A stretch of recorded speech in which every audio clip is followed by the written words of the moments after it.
Hello everyone, this is Asra Sultana, Assistant Professor in AAA Department, working in ISL Engineering College. So today I'm going to continue with the topic of general consideration of DC and AC transmission systems, that is Unit 1. So in the previous classes we have seen about the definition of high voltage DC transmission and the introduction we have seen, the history we have seen, then we have seen the comparison of AC and DC transmission systems and applications of DC transmission we have seen. Okay, so in today's class I'm going to discuss about the kinds of DC links. So the industrial growth of a nation requires increased consumption of electrical energy. So this has led to increase in the generation and transmission facilities to meet the increasing demand. So in India, the demand will double every 7 years, which will require considerable investment in electric power sector. But not only every 7 years, but nowadays the demand is doubling for every 2 years. So so we have to increase the generation and transmission to meet the increasing demand. So the imperatives of supplying energy at reasonable cost coupled with the depleting reserves of non-renewable energy sources has led to the establishment of remote generating stations. So environmental conditions also dictate sometimes siting of power stations at remote locations.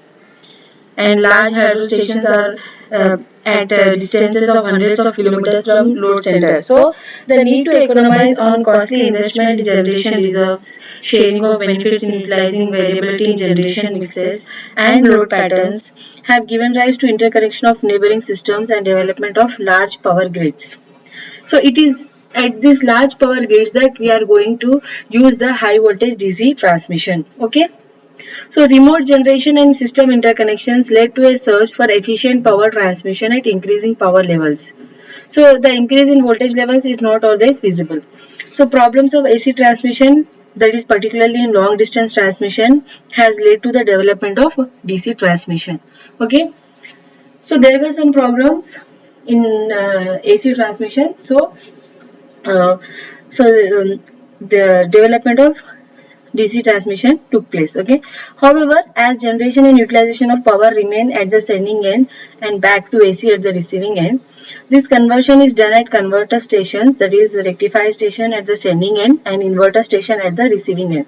So this we have already discussed in the previous classes, that there will be two stations, one is at sending end and one at receiving end. At sending end we will have a rectifier station and at receiving end we will have a inverter station.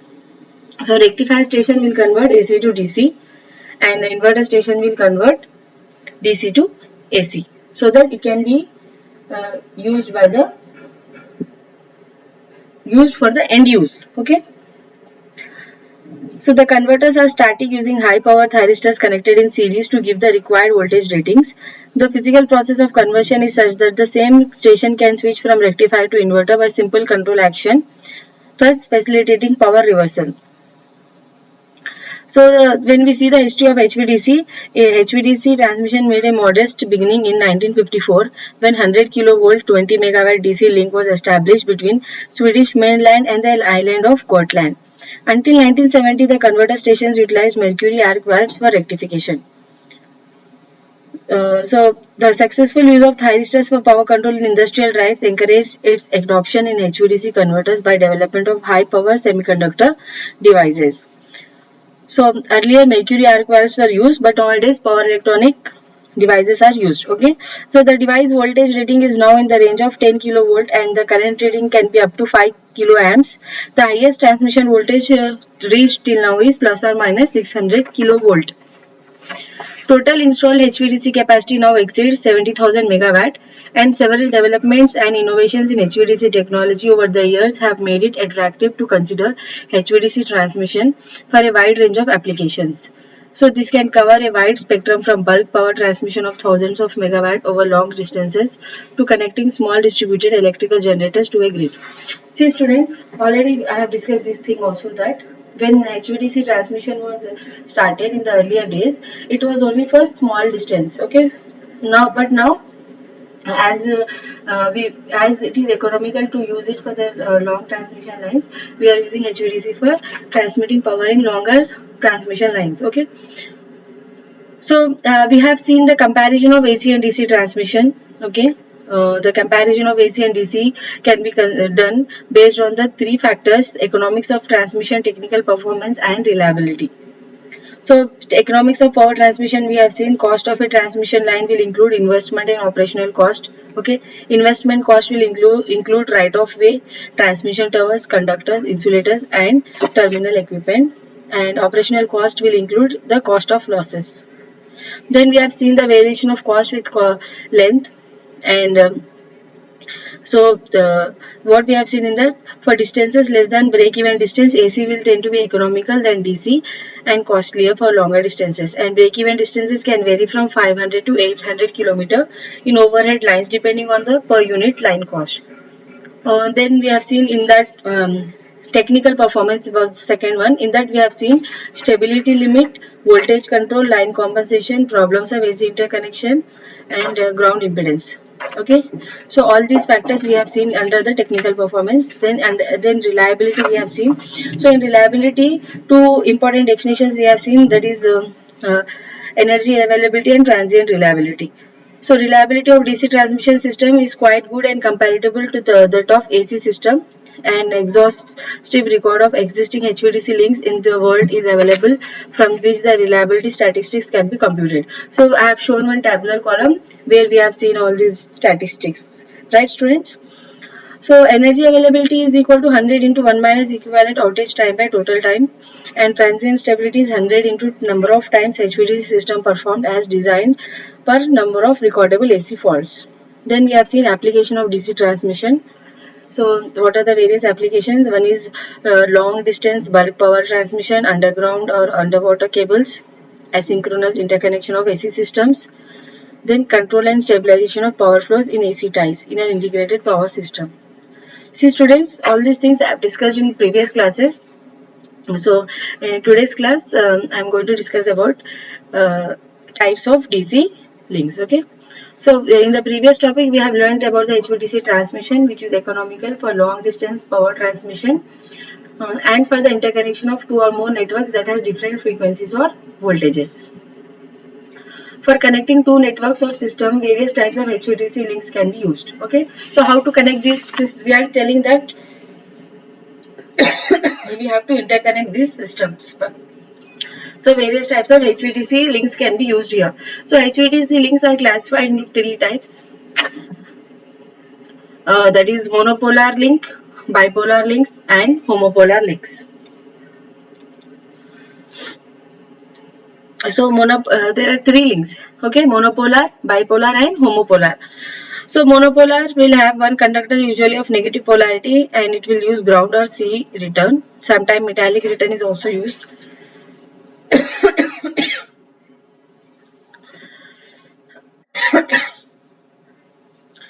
So monopolar is using only one conductor. The return path is provided by ground or water, and use of this system is mainly due to cost considerations. So monopolar operation will be used in the first stage of the development of a bipolar line, as the investment on converters can be deferred until the growth of load, which requires bipolar operation at double the capacity of a monopolar link. See students, this is an AC system, okay. This is a monopolar link. So one conductor will be there, it is of negative polarity, and it will use the ground or C returns, or sometimes metallic return is also used.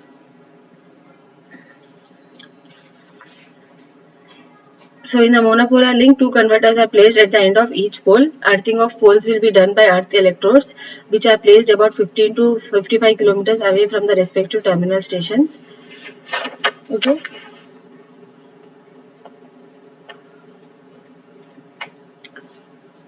But this link has several disadvantages because it uses earth as a return path. So monopolar link is not much in use nowadays. Okay. So now let us go for a second one, that is bipolar link. So in this bipolar link, each terminal has two converters of equal rated voltage connected in series on the DC side, and the junctions between the converters will be grounded. So if one pole is isolated due to fault, other pole can operate with ground and carry half the rated load. Okay, see here, each terminal has two converters here of equal rated voltage. They are connected in series on the DC side, and junctions between these converters is grounded. See here, these junctions are between the converters is grounded. If one pole is isolated due to fault, other pole can operate with ground and carry half the rated load. Okay, so if there is a fault occurring on one pole, other will operate with uh, ground with half the rated load or more, using overload capabilities of its converter line. So bipolar link will have what? Two conductors, one will be positive, other will be negative. And link has converter station at each end, and the midpoints of the converter stations will be earthed through electrodes. The voltage of the earthed electrodes is just half the voltage of the conductor used for transmission of HVDC. The most significant advantage of the bipolar link is that if any of the links stop operating, the link will be converted into monopolar mode because of the ground return system, and half of the system will continue supplying the power.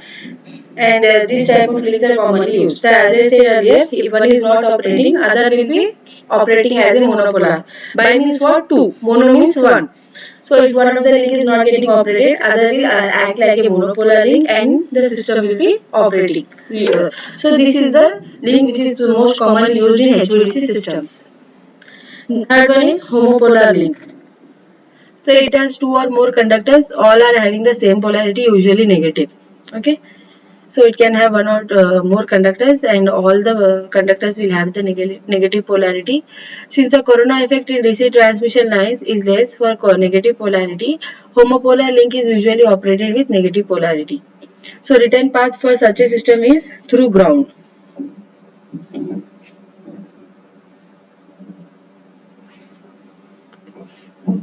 So it is an updated version of monopolar link. It has two conductors of same polarity, and that is usually negative polarity, and it will always operate with earth or metallic return. In homopolar link, poles will be operated in parallel, which will reduce the insulation cost.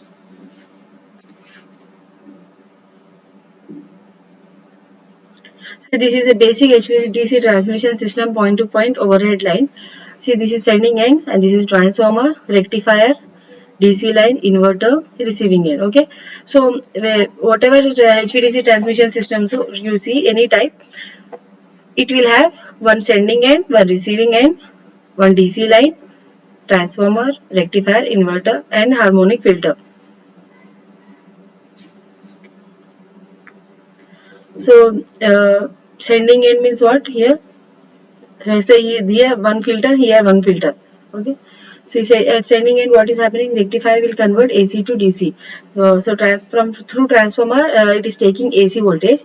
Then it will convert AC to DC. Then given to the DC line.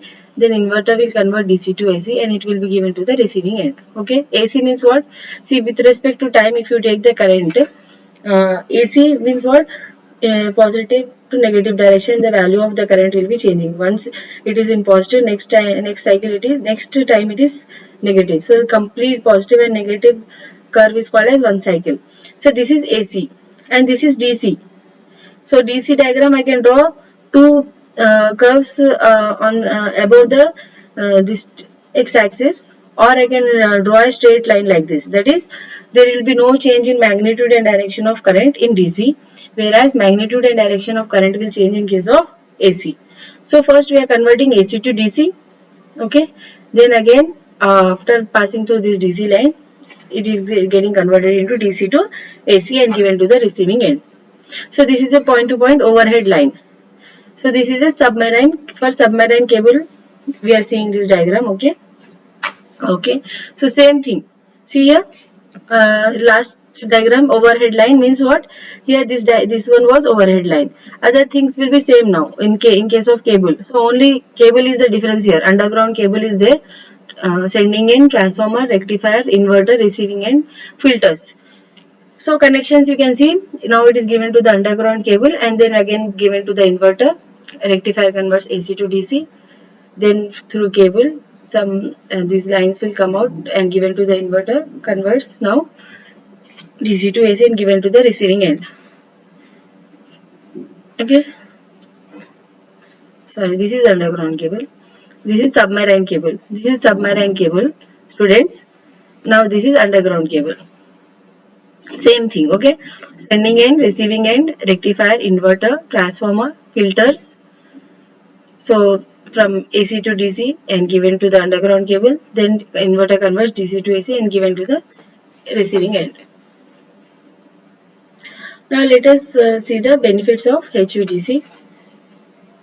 So before going to see the HVDC benefits, I would just like to give a light on the various converter station and converter units which we have already seen in the monopolar, bipolar and homopolar DC links. So what is a converter station? Converter station is a major component of HVDC transmission system where conversion from AC to DC, that is rectifier station, and from DC to AC, that is uh, inverter station, is performed. A point-to-point transmission will require two converter station. Here in point-to-point, what we have seen, there are two converter stations. The role of rectifier and inverter station can be reversed by suitable converter control. Okay. So typical converter station with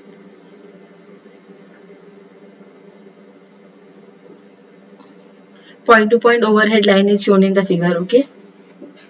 So next we will see the converter unit.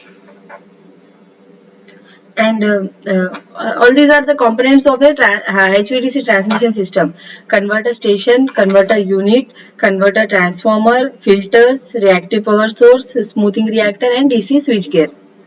Okay, okay, students.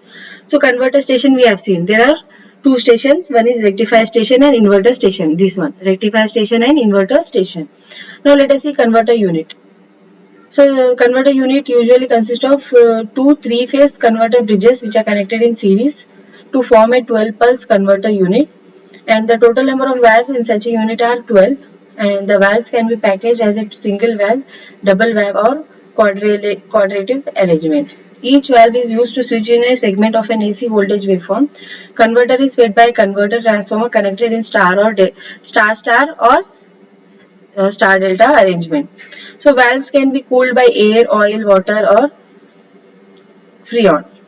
Liquid cooling using deionized water can be more efficient, and it will result in the reduction of station losses. The ratings of a valve group are limited more by the permissible short circuit currents than steady state load requirements. So design of valves is based on the modular concept where each module contains a limited number of series connected thyristor levels. So valve firing signals will be generated in the converter control at ground potential, and they are transmitted to each of the thyristor in the valve through a fiber optic light guide system. This light signal received at thyristor level is converted to an electrical signal using gate drive amplifiers with pulse transformers. So the valves will be protected using snubber circuits, protective firing, and gapless surge arresters.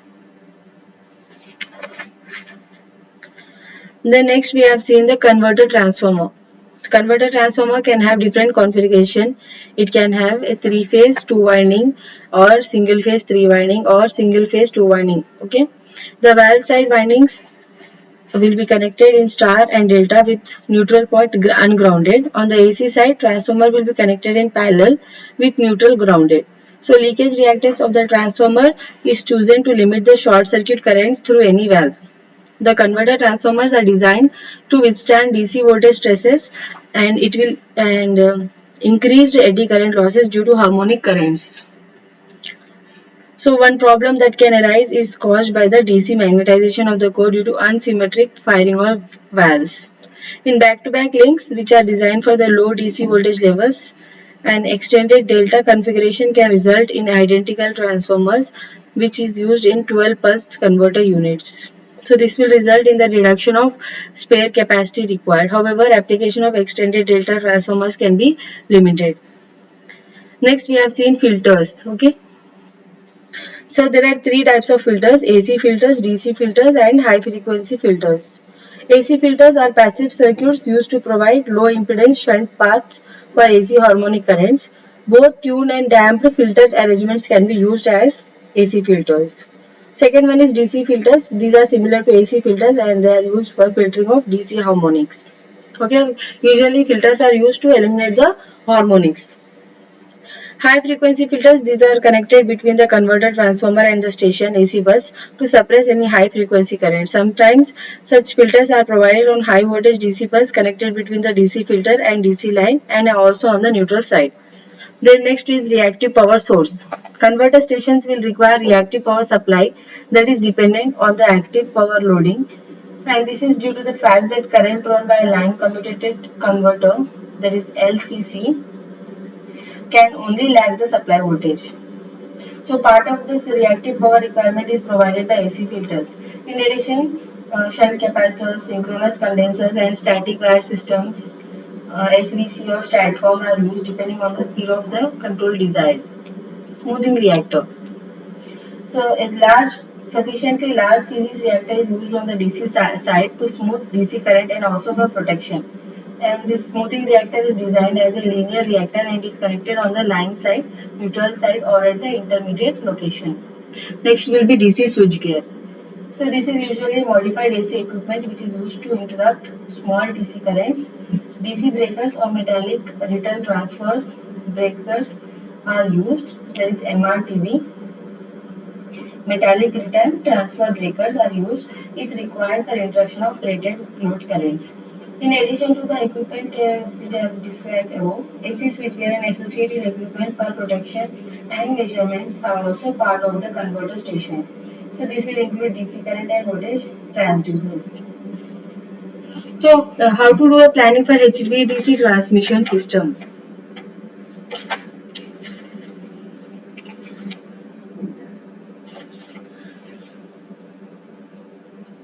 So, the system planner must consider DC alternative in transmission expansion. Factors to be considered are cost, technical performance, and reliability. So, how to plan for HVDC system? Three factors to be considered: cost, technical performance, and reliability.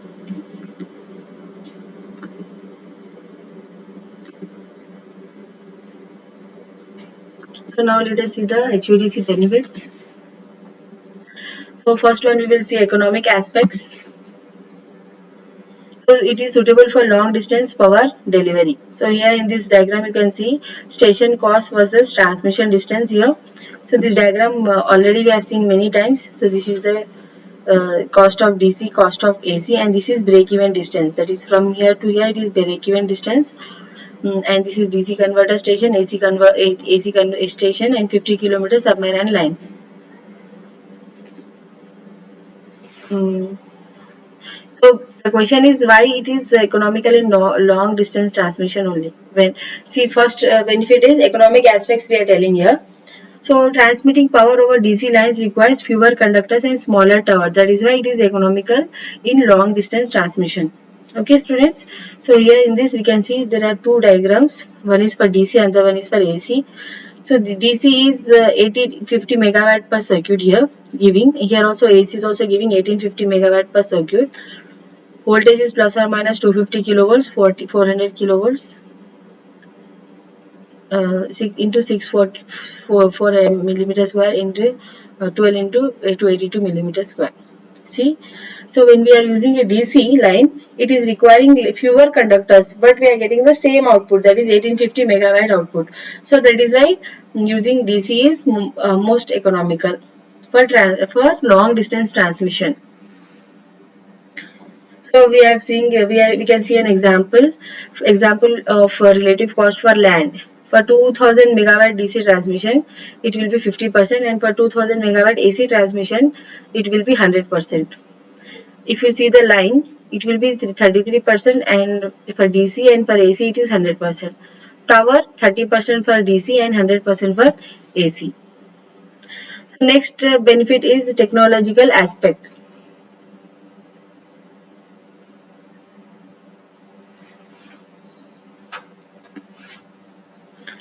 So for a given cable conductor area, the line losses with HVDC cables is about 50% of that AC cables.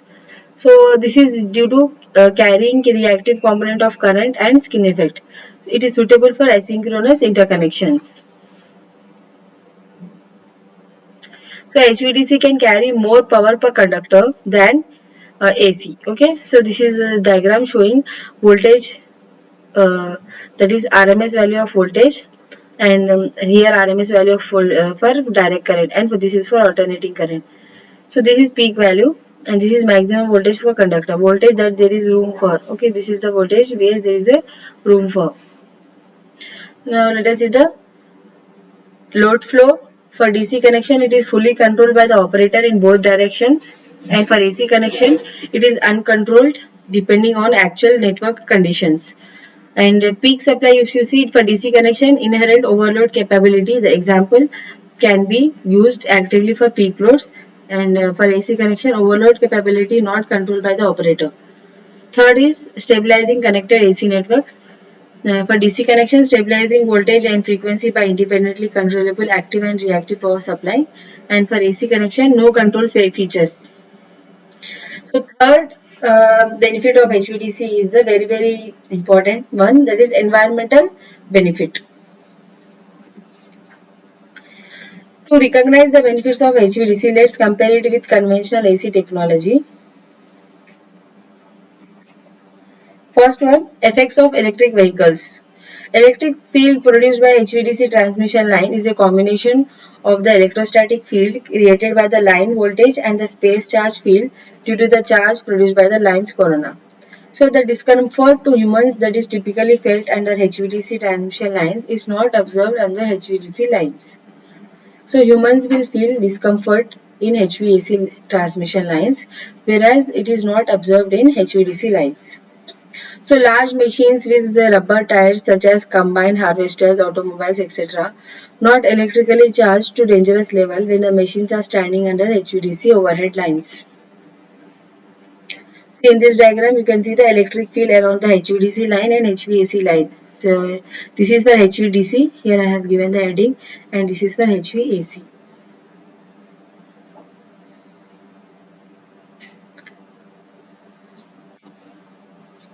Second one is effect of magnetic field. So first one is effect of electric field. Second one is effect of magnetic field. So maximum magnetic field strength of an AC power transmission system varies from 10 to 50 micro Tesla near the line, while exposure levels at residences, for example, are typically less than 1 micro Tesla. But the magnetic fields associated with DC lines produce no perceptible effects. Strength of the magnetic field around HVDC transmission lines is in the same range as that of the Earth's natural magnetic field. So unlike AC magnetic fields which continuously vary in strength and polarity with the associated electric current, DC magnetic fields are of relatively constant strength, orientation and polarity. See, in this diagram we can see the magnetic field around an HVDC line. So this needle is showing how much is the magnetic field, and this is showing in the AC, magnetic field in AC, magnetic field in DC. So third one is radio interference. So radio interference caused by electric power transmission lines is the result of the corona discharge around conductors at positive voltages. HVDC line radio interference is generated only by positively charged conductors, whereas HVAC interference will be generated by all three AC phases. So AC lines contribute up to 10 decibel increase in radio interference under rainy conditions, while DC line radio interference decreases during rain. So radio interference levels from HVDC lines will be typically 6 to 8 decibels lower than those of HVAC lines of same capacity. Fourth one is land usage. The towers of DC lines are narrower, simpler and cheaper compared to the towers of AC lines. So in this diagram you can see a typical DC transmission system and AC transmission system. So the tower of DC line is narrow, simpler and cheaper compared to AC lines. So this is the AC transmission lines, DC transmission line. See the difference, students? So AC means what? More number of conductors, complicated towers, okay, costlier towers also. But here in DC, the construction is simpler, cost is less, and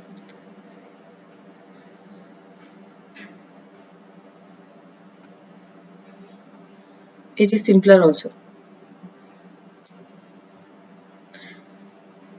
So in service date here, I have written here, seen here, Western HVDC link in United Kingdom, Inter Island Connector Pole 3 in New Zealand, East Link 2 in Finland. Okay. Similarly, all these in India, East South Interconnector to upgrade. It is in India. Okay. And one is another one will be in Mundra, Haryana, and Balia Bhiwadi.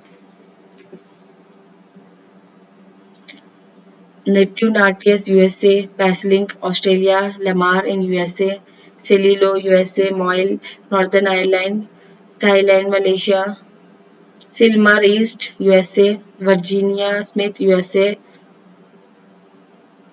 Durn Rohr Austria, etc. Thank you students for watching the video. I hope everyone understood today's class. So basically in today's class we have discussed about there are three types of DC links. Okay.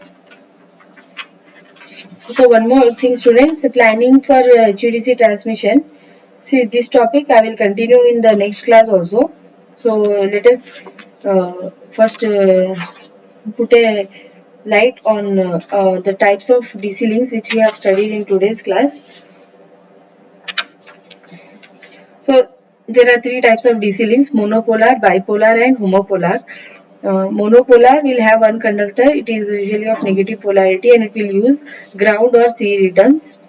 And bipolar ring will have, from the word itself we can understand mono means one, bi means two. Okay, so bipolar will have two conductors, one is positive, other one will be negative, and each may be bundled conductor in EHV lines, and each terminal will have two sets of converters of identical ratings connected in series on the DC side, and junction between the two sets of converters will be grounded at one or both the ends. Normally both poles operate at equal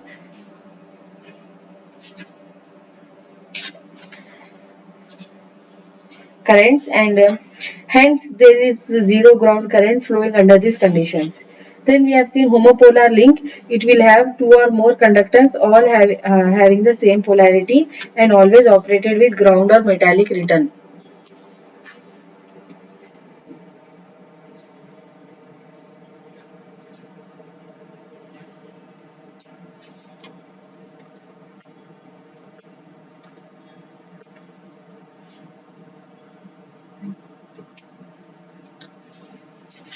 Because of the desirability of operating a DC link without ground return, bipolar links will be commonly used. Homopolar link has the advantage of reduced insulation cost, but the disadvantage of earth return overweighs the advantages. So, the corona effects in a DC line will be less with negative polarity of the conductor as compared to the positive polarity.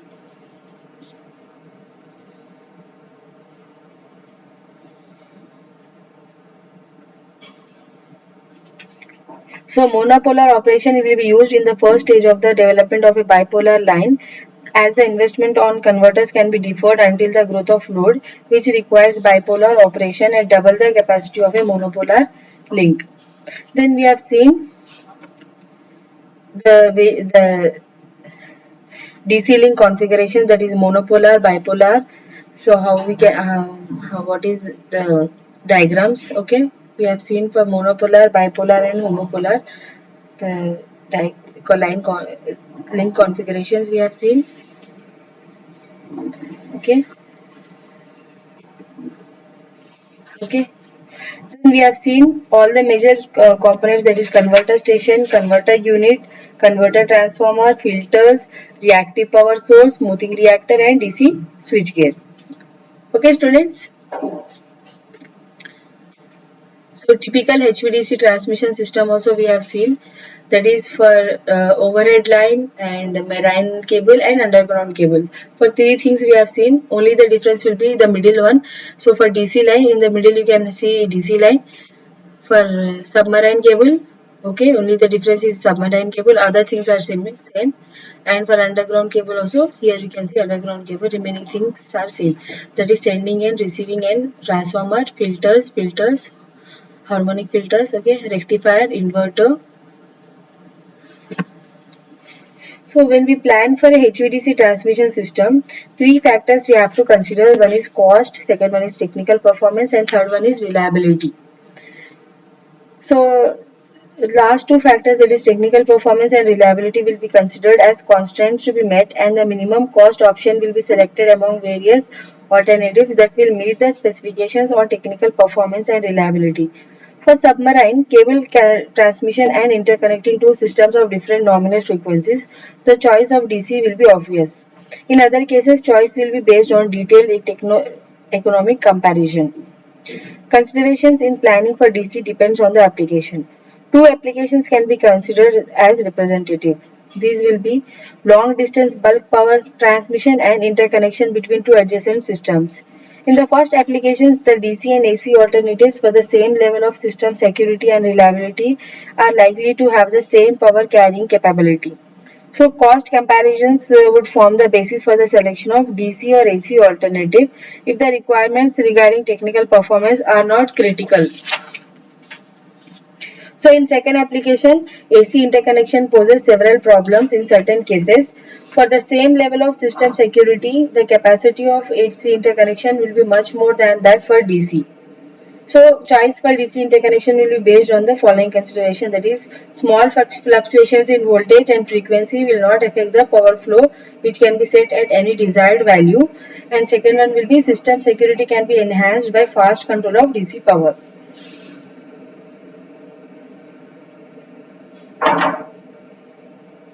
Okay students, this topic I will discuss in detail in the next class. As of today, so today's class we have discussed about various HVDC benefits and what are the various types of links. Okay, monopolar, bipolar, and homopolar.